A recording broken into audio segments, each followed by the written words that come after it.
कि जब पहाड़ों पर बर्फ नहीं पड़ रही है, उसके बावजूद भारत के कई राज्यों पर आखिर सर्दी या मिनिमम टेम्परेचर इतना नीचे कैसे जा रहा है। अंबिकापुर, रीवा, रायपुर, पेंड्रा रोड या कई बार पटना और आसपास के रीजन, रांची, झारखंड में, उत्तर प्रदेश में कई जिलों में, कानपुर, प्रयागराज, प्रतापगढ़ और आसपास के हिस्से, भोपाल और गुना, ग्वालियर, शिवपुरी, छतरपुर या आसपास के हिस्से, इंदौर और उज्जैन, ये भोपाल का जो रीजन है वेस्ट एमपी का, यहाँ पर बहुत नीचे तापमान गया है।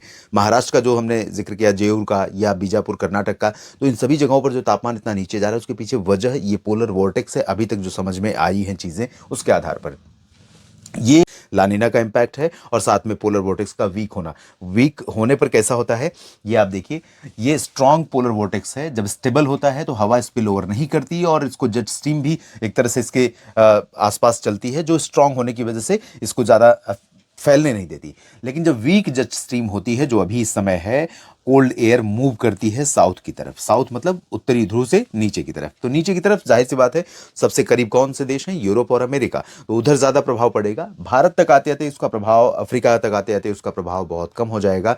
श्रीलंका या नेपाल, बांग्लादेश, नेपाल में फिर भी प्रभाव रहेगा, लेकिन बांग्लादेश और म्यांमार, इन सभी जगहों पर प्रभाव बहुत कम रहेगा। लेकिन फिर भी असर इसका पहुंच रहा है और इसी वजह से तापमान में ये गिरावट हमें देखने को मिल रही है। आता है उत्तर भारत के पहाड़ों पर बारिश और हिमपात देने के लिए, तो उससे सपोर्ट करता है और जिसके कारण पहाड़ों पर बारिश, मैदानी भागों पर बारिश, पहाड़ों पर हिमपात, और ये जो मैदानों में बारिश होती है वो कई बार महाराष्ट्र और बिहार तक पहुंचती है। तो लेकिन इस बार जेट स्ट्रीम भी पोलर वोर्टेक्स की तरह ही थोड़ा वीक है, तो इसकी वजह से ये बहुत ज्यादा सपोर्ट अभी फिलहाल नहीं कर पा रहे।